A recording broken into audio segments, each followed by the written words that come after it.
this is a book written actually probably for Americans.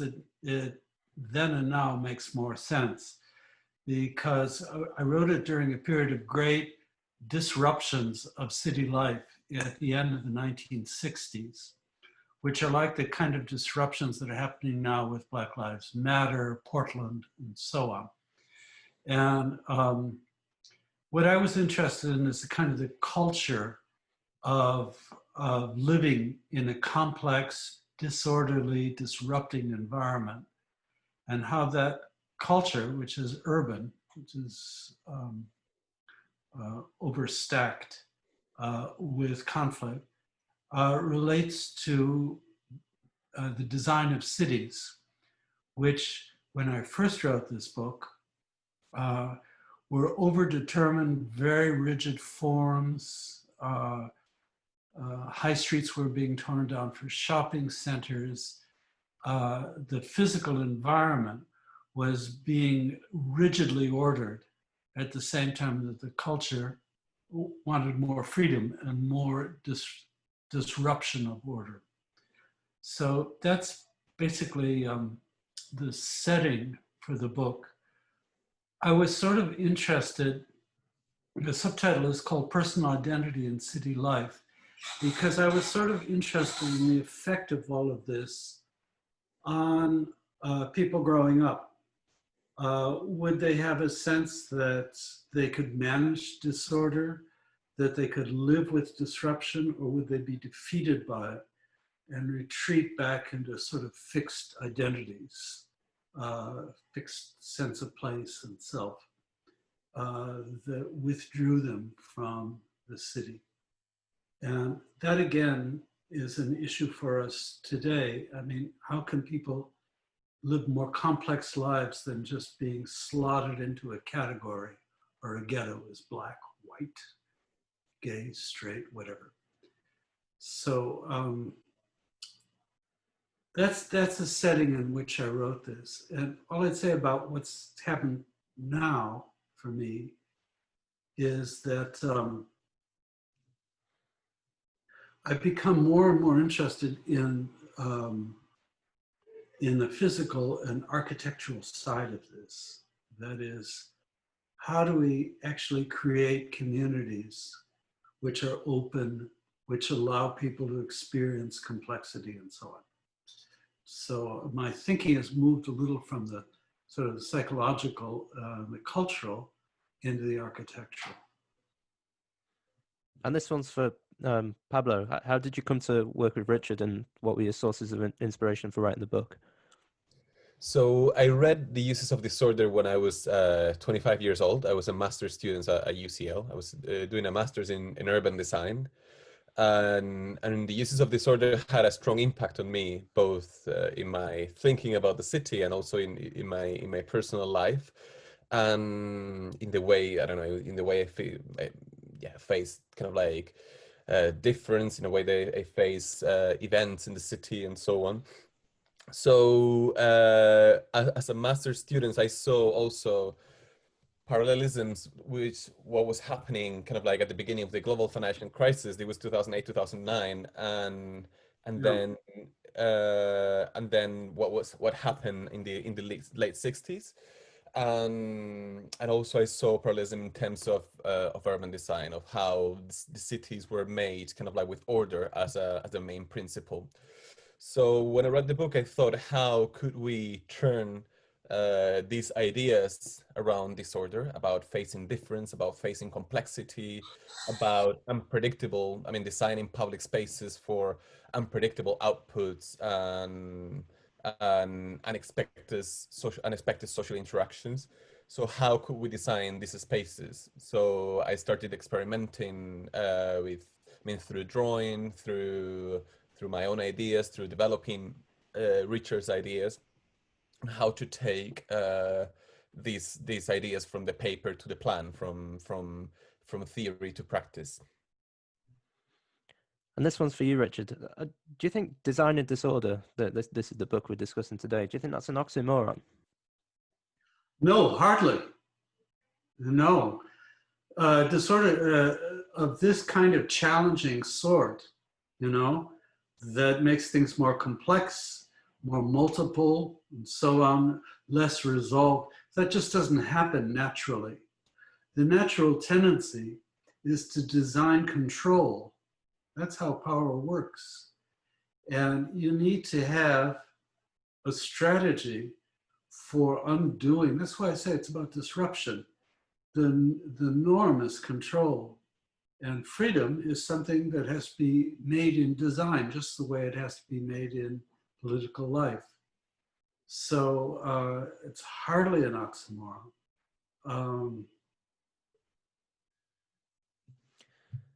This one's for Pablo. So when you use the term open city, what do you mean by that, and what are the best examples of open cities across the world?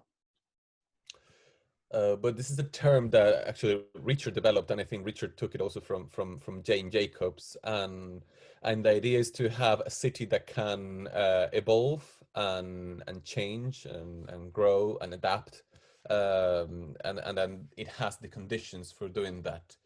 I mean, we define, and well, Richard has defined in other books, what is the difference between a closed system and an open system. So a closed system, was what Richard was just describing, is what happens normally. So in most of the cases, when a city is designed, it's everything, the functions are controlled. Urban designers, politicians, and planners try to predict the kind of behavior that people are going to have. So that's kind of like a closed city, which is similar to, let's say, an stable ecosystem, and an open city is an unstable ecosystem. So it's a system where you introduce disruptions, and it's able to adapt and to change according to the new situations.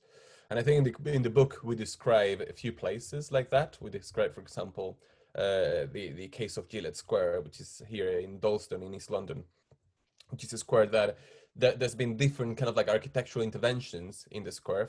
It used to be kind of like a car park, and then one of the first interventions was to kind of like put a series of kiosks, and these kiosks generating sufficient disruption for kiosk with kind of like affordable workspace for people from the local community to start their own business in the small kiosk, kind of like a radio station, a little cafe, and different kind of like a small business that wouldn't have happened there.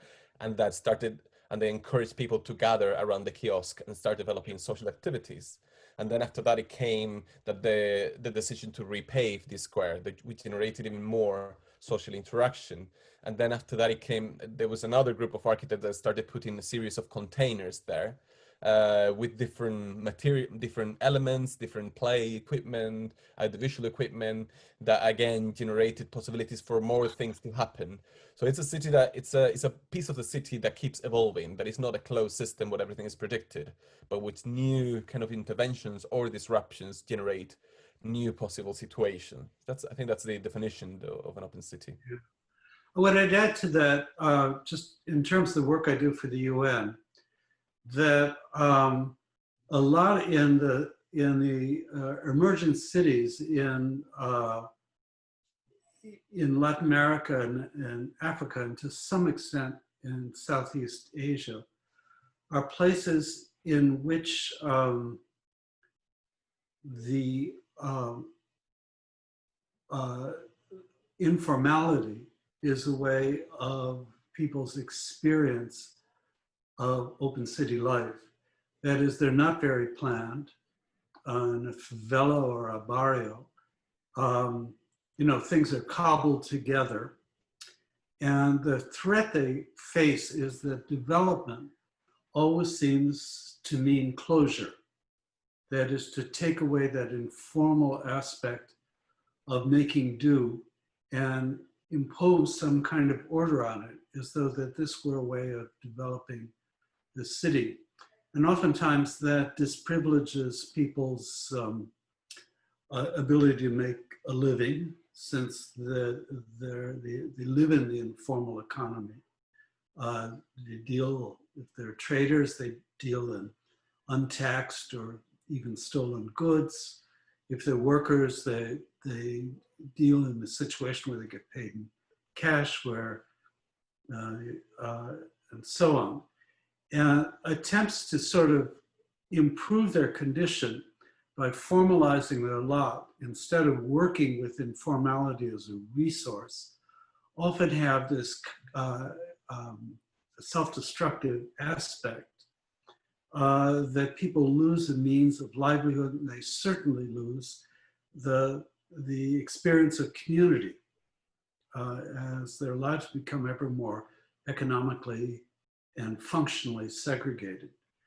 So I don't think this excess of order is just a problem of the developed world. It's built into the very idea of forming a city, of making it coherent. And that can be very oppressive for people who are poor, whose only means of survival is through informality and a certain kind of open incoherence. And a phrase that you use, Pablo, I think it is in the book, is designing for uncertainty. So we're living through a period of uncertainty. So I'd like to hear from both of you. How do you think the city's adapted to the coronavirus? I mean, there's been calls that New York, for example, is not adapted well to it. Governor Cuomo has been both criticized and praised. So what's your assessment? Well, I'll tell you, what worries me is that we're generalizing from an extreme condition to something for a long-term norm. We're assuming there won't be a virus, there won't be a vaccine, that the pandemic can't be really treated effectively, and so on. It's oftentimes that when people panic, they assume that a temporary condition of crisis is going to go on forever. And that's not the case with this. It would be, in my view, a horrible crime to take away all the basic advantages of density and compactness, which are necessary to deal with climate change, for instance, in the name of dealing with the crisis, as though what we know today is going to be true 6 months from now. I have a little form on this in terms of the past. I was working in New York City at the time of 9/11, you know, this terrorist attack on the city. And the city also panicked the planners. And after that attack, and they assumed this was going to happen over and over again. And they put in a set of regulations about bomb-proofing buildings and making them impervious to attack by airplanes, which for a decade hobbled the way we built in New York. There was never another airplane attack, but the planners literally panicked, and they took a kind of extreme to be something which was going to be the normal, natural. And one of the reasons that New York looks the way it does, that there's so little small-scale housing, is as a legacy of these planning regulations, which are all about preventing another attack by Boeing 707, which never occurred. But, you know, it meant that small-scale development was very impaired. It too had to be resistant to being attacked by airplane. So I'm very worried that when people talk, oh, this is the end of the center city, everybody has to go back to living in suburbs, is a way of just saying, you know, what we know this month is what we're going to know in a year. I don't know how you feel about that, Pablo, but it seems to me it's a panicked reaction to a pandemic. Yeah, no, I completely agree. But going back to the question also of designing for uncertainty, I think one of the key things also that we need to learn is how how to design cities that are more adaptable to unforeseen situations, being a Exactly. being a new pandemic or being climate change or any other.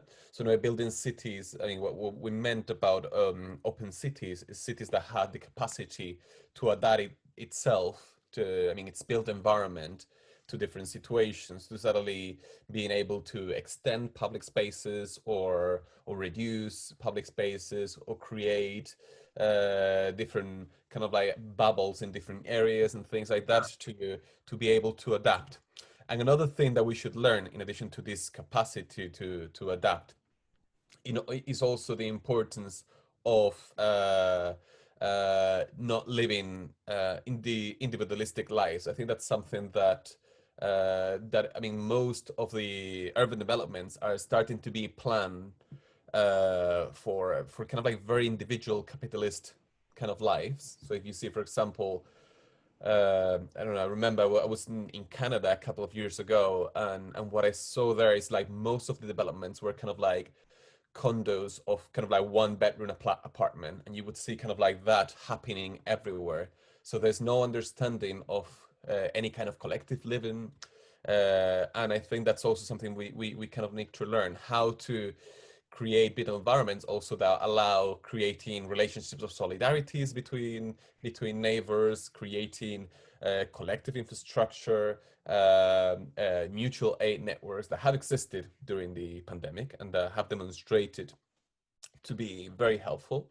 But I think that also we need to kind of like build the conditions, the physical and the social conditions for this kind of like networks of solidarity, of help, of welfare that would make the cities more resilient as well for either climate It's a change. very telling, it's a very telling phrase, social distancing, because it assumes that the only way you can really adapt is by withdrawing.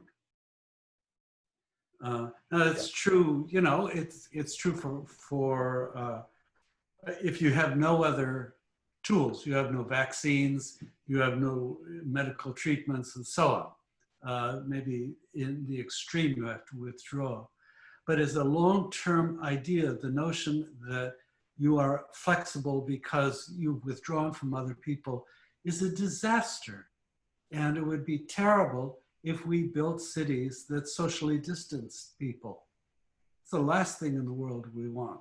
We want more community. We want more mutual aid. We want more people coming together.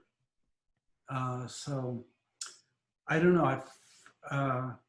But I think I think because planners are so panicked that, you know, what you and I are saying is really, it's something to argue, because the natural reaction is, I'm going to go hide. You know, that's what planners are picking up on. You know, and so I think our book in that way is a kind of corrective to this panic relationship that normalizes the extreme we're in at the moment. And on the topic of uncertainty, can you talk a bit about your work with the UN, Richard, and what you've learned from the city's ability to adapt to climate problems? Well, I wish they would learn. But it actually follows on from what Pablo's saying. The thing about climate change is that we know what the end product is going to be. You know, we know if it's unchecked, cities can be hotter. The thing that I'm particularly working on, which is water, means that cities will be drier. You know, these whole things go together, and they're very predictable, and the predictions are robust. But they're path dependent. And that means that in the process of dealing with climate change, unexpected things happen along the way that can determine the shape of the eventual outcome. A lot of what happens of the design strategies for dealing with climate change are like the design strategies that suggest resuburbanizing cities. That is, to build yourself out of climate change, you build something which is a little fortress. You build 6-meter high walls to protect against flooding. You create kind of forms of traffic engineering which are rigidly controlled by a central computer and so on, as they are in some kinds of smart cities. And reality has a way of, because there are these path dependencies of in the process of climate change, of defeating those plans. So what I'm trying to do at the UN is find a way to use these open city principles of being more flexible, more informal, and more social above all, as ways to adapt to climate change, to deal with it, rather than try and build our way out of it, which is the impulse that a lot of planners have. It's an abuse of smart city technology, because it assumes if you regulate everything, you can get a city which is energy efficient, for instance. It doesn't work that way. And so I really think that the same principles that Pablo and I have been talking about in terms of the pandemic are really the design strategy that has to deal with this irregular path of climate change. The issue there is, which I think the difference between the two of them, I don't know what you think about this, Pablo, is that dealing with the pandemic, I think, is oddly more citizen-friendly than dealing with climate change in cities. Because in climate change, you're dealing against huge economic vested interests that want things to remain as they are. Oil companies, refineries, natural gas companies, and so on. And there isn't an interest in doing the right thing, so that the whole politics takes on a different kind of configuration. Nobody is for COVID-19, but there are very, very powerful forces in favor of doing the things which produce more climate emergency. So it's got a different kind of configuration that way. I don't know, does that make sense to you, Pablo? Yeah, I think that it happens both from the top down and at the bottom end structure, that both, I mean, governments, corporations, and also the general public see climate change as something kind of like as a long-term problem, whereas the pandemic is also kind of like an emergency to a certain extent that you need to feel you need to address right away. But as you said, there's kind of like a lot of kind of like powers that the governments have have not made the decision to control yet. And that's something that you can see during the pandemic, you've seen governments taking control of private corporations or private organizations.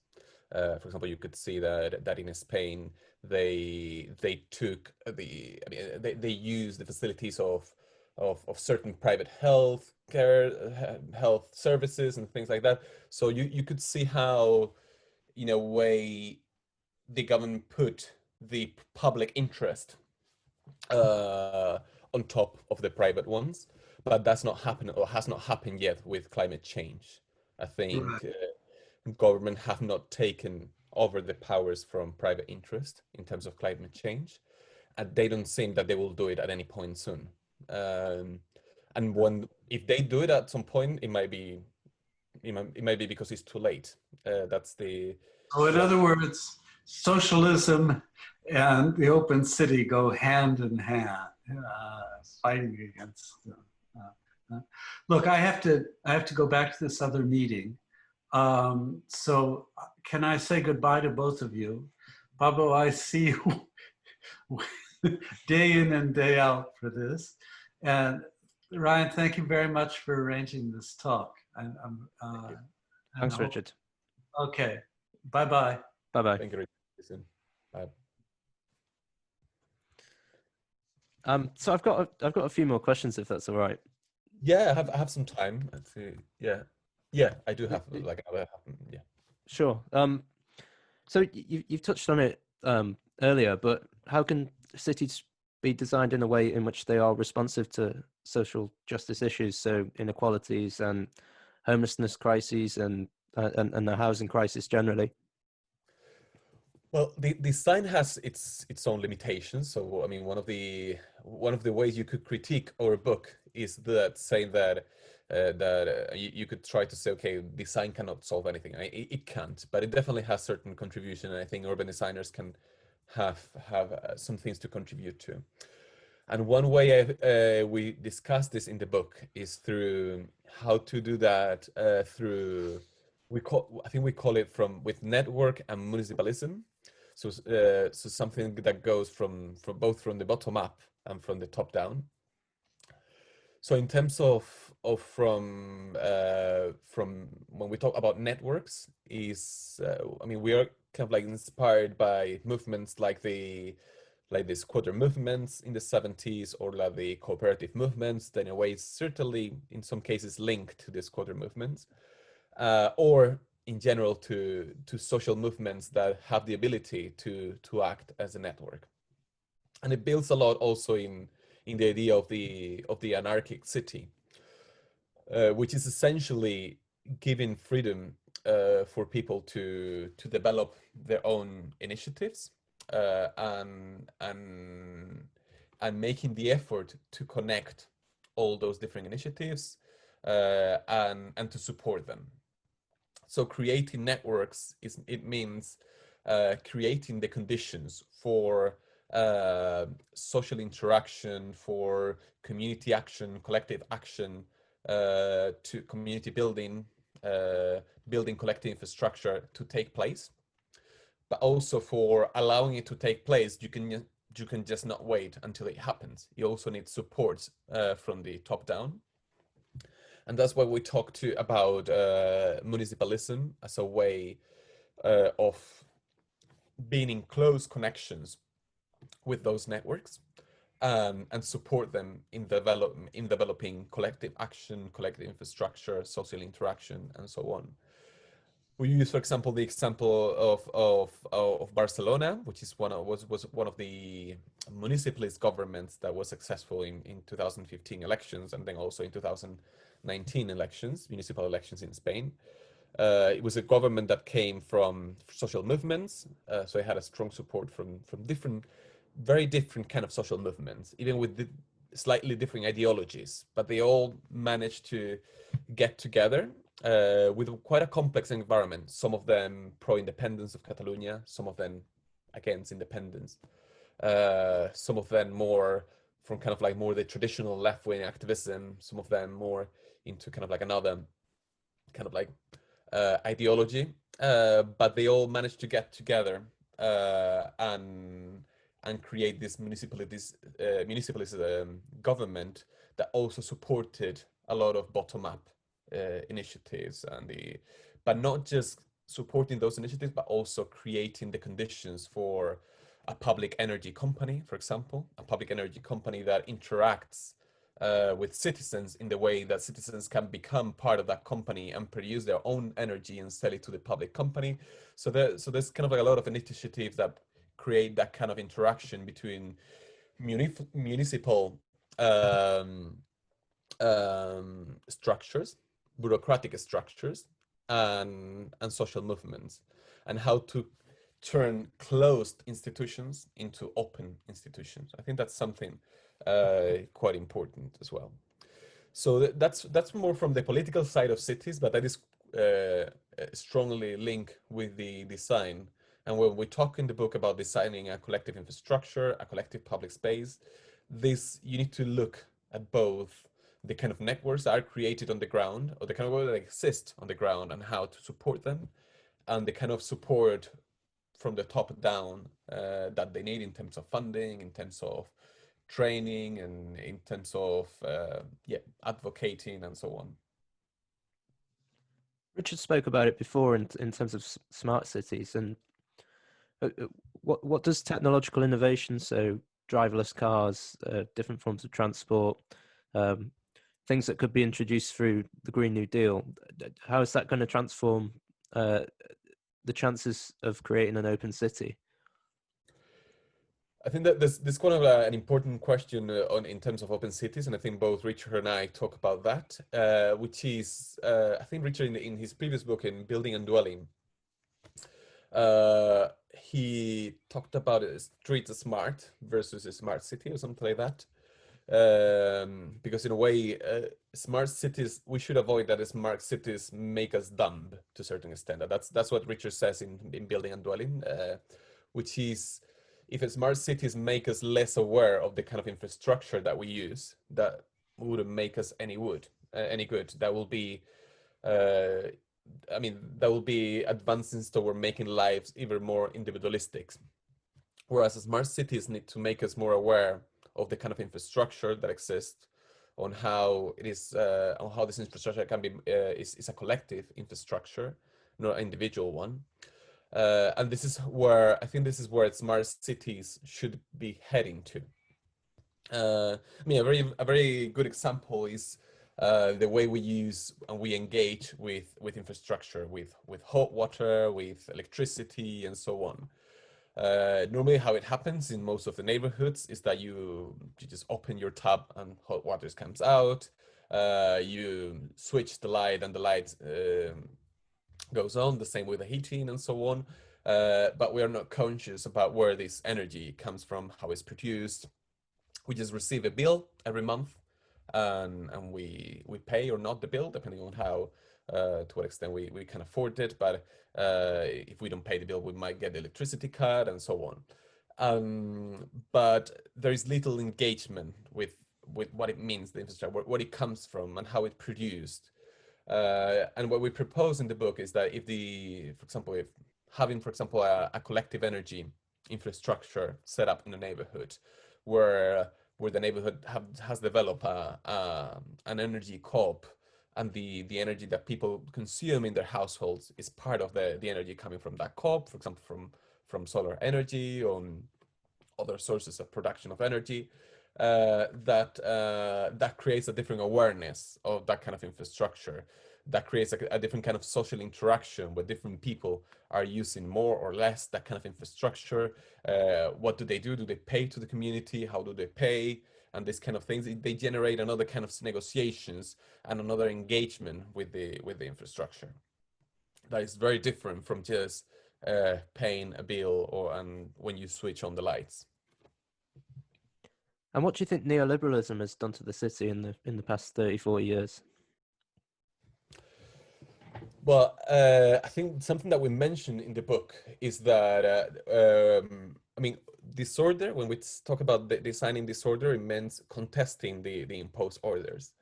And back in the 60s and the 70s, the imposed order were coming more from kind of like a national, we're coming from kind of like more the national government. So they were kind of like a lot of, in the different countries, both in the US and in Europe, there were kind of like national scheme to producing more housing, to building highways that, particularly elevated highways around the city, that destroyed many neighborhoods, and that had a lot of opposition from many neighborhoods.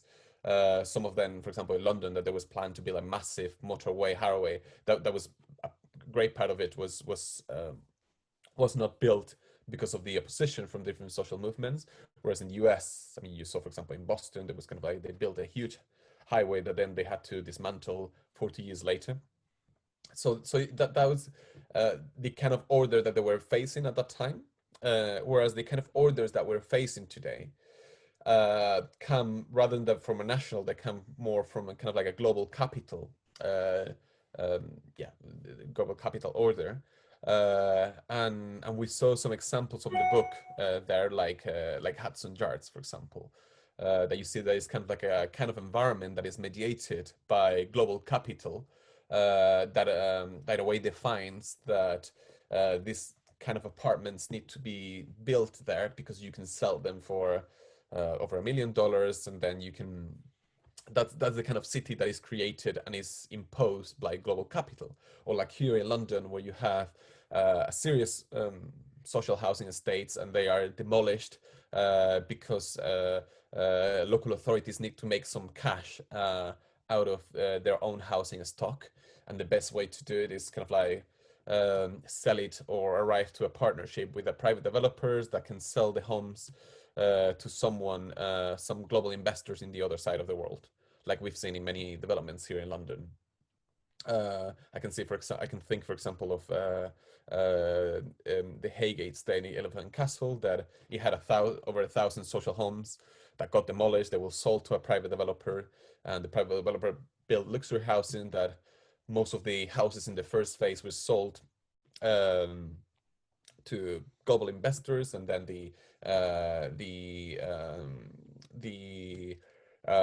there's only around 70 or 80 social housing left. So you can see how, in a way, these projects are mediated by global capital. So it's no longer something what it was around in the 60s, which was about building infrastructure, building housing. That you could argue whether it was good or not. I mean, now we know it was not the good thing to. And then there was some good evidence as well that it was not good to build a highway in the middle of a street. But right now, many of the projects come from this kind of like global capital interest. And do you think the ideas apply universally? So do you think they apply as well to Nairobi, Kolkata, as they do to London, Edinburgh, for example? I think that is quite a different situation, and I think that, I mean, if you read the book, it can be applied to many different situations and it can be adapted. But it's true that the book has probably a focus more on Western cities, although it mentions certain cities of the global South, but it builds on, I mean, at least my part builds on a personal experience more of working in Western cities and cities in the global North, depending on how you want to call it. Whereas Richard's experience, his year in the UN, have given him more experience on working in cities on the global South that I do not have so far.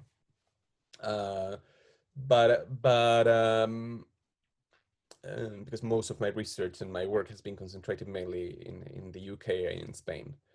But I mean, again, if we look more at the abstract picture on responding to and contesting imposed orders, so I think it does apply to cities in the global South. The only thing is that where the orders come from and the kind of orders, I mean, how they are materialized in the environment might be different. But as Richard was saying earlier in the interview, places like informal settlements and so on, they have similar situations of informal settlements that face redevelopment, and this redevelopment is looking to kind of like creating sanitized environments, kind of like very order and clean, and even places where places where people that live in these informal settlements cannot relate with. I mean, I have some contact with people working in the global South. For example, the research that my partner does in Colombia, because my partner is Colombian. She works with communities displaced in the global South. In a way, we see a lot of parallelism in our research because, in a way, the situations that the communities you work with face in terms of displacing them from their environment where they live with nature and so on, and putting them in kind of like semi-suburban environment that where it is very difficult for these communities to find a way of living. I think it's kind of like a very, to a certain extent, is a, you can see how they're having certain imposed order over the way of living. So there's certain parallelism, and the same with some of my students from. I've worked with the students from Egypt, from Lebanon, from many places, and I've supervised their dissertation. And in many of the conversations, it's we can see that they're also facing certain imposed orders that create, in a way, these closed cities, these closed environments. So there's certain parallelism. The only thing is that you need to know well the area. So that's always why I'm very cautious to give my opinion on this, because it's I've not worked in depth in the global south. I've supervised some dissertations and so on, but not through my own research. Okay, I appreciate you're really busy, so I'll just ask two more. And I want to ask about it's a particular problem in London. Now, the journalist Oliver Billow calls it Moneyland, which large parts of London are taken up by Russian money, and the city has become quite exclusive, and the ability to buy a home there is basically impossible. Where do you say? So the ability to buy a home in these areas is basically impossible. So what can activists do to take control of the city again? But sorry, in which areas do you mean? So you take some of the exclusive areas of London Okay. that have, basically hijacked by Russian money. Housing's become so expensive that people no longer have the rights to the city, essentially. So how can people take it back? Well, I mean, again, so I was speaking before, I think, about networks and municipalism. So in a way, but I think people, I mean, you need also, so you need to change cities from the bottom up and from the top. Sometimes there's links between the two. So and one leads to another one. It's hard and difficult to fight against the neoliberal monster and against global capital. But I'm one of those that think that the way to start this is to do it from the bottom up. Although it's not the only way that we can tackle this. So I've been working during the last 5 years with a group and a network that is called Justice Space, here based in London. So I've been working with them through my research. Justice Space is a network of community groups, is a network of activists. And their aim is to amplify the voices of communities in London.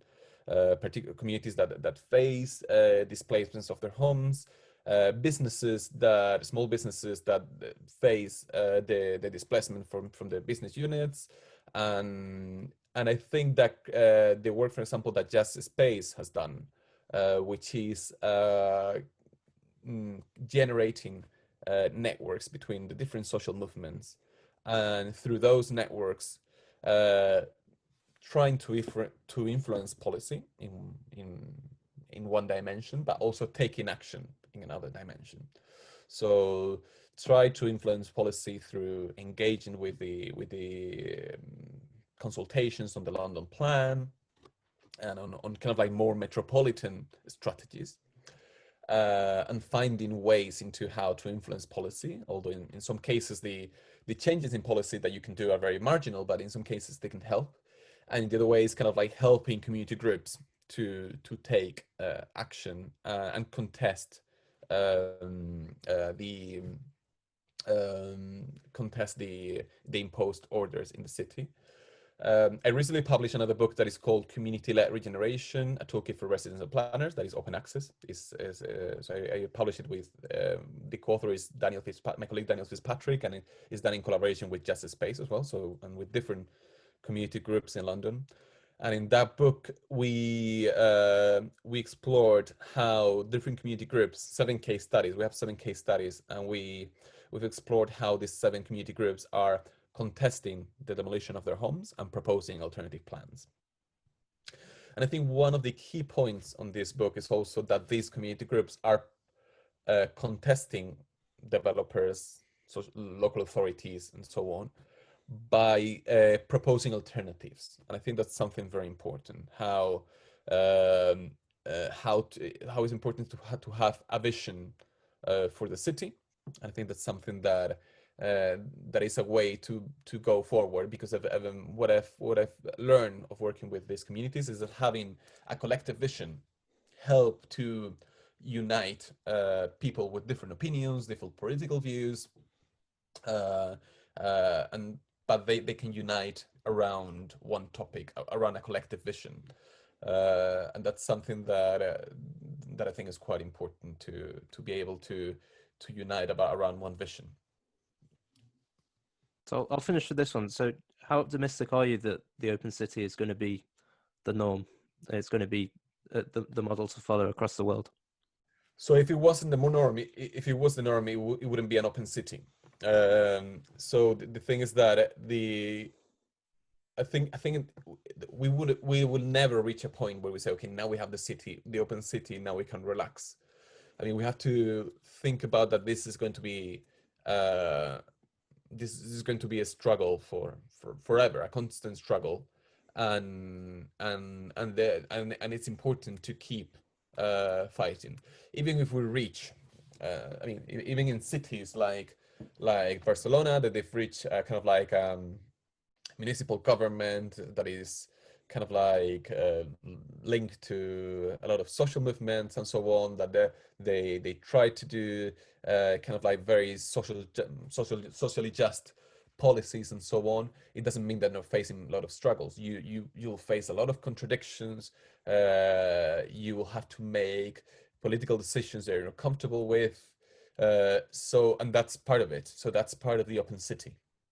So I think open city is not a final goal to reach. It's kind of like a process and a constant struggle. And I think that's something important to have in mind. And I think that's something that I learned a lot when reading The Uses of Disorder as a master's student, because I remember that as a master's student you get obsessed. Okay, I came here to London to learn about urban design, which is the good urban design. But I mean, what are the things that I'm going to learn in this master's about what a good city is, so I can become kind of like a good urban designer, and then have the kind of formula, the norm that would create a good city. And reading the book, I realized that that's not what I came to learn in a master's or as an urban planner, as an urban designer.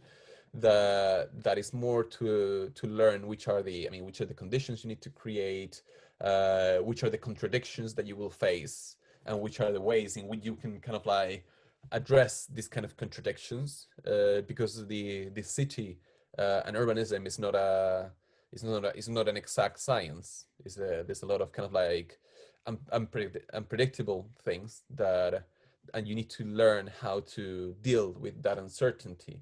And I think this is one of the main things that we argue in the book, and this is what we mean for designing for uncertainty, being conscious as an urban designer, as an urban planner, as an architect, that you're designing for uncertainty, and that there are unpredictable outcomes, and that's something positive.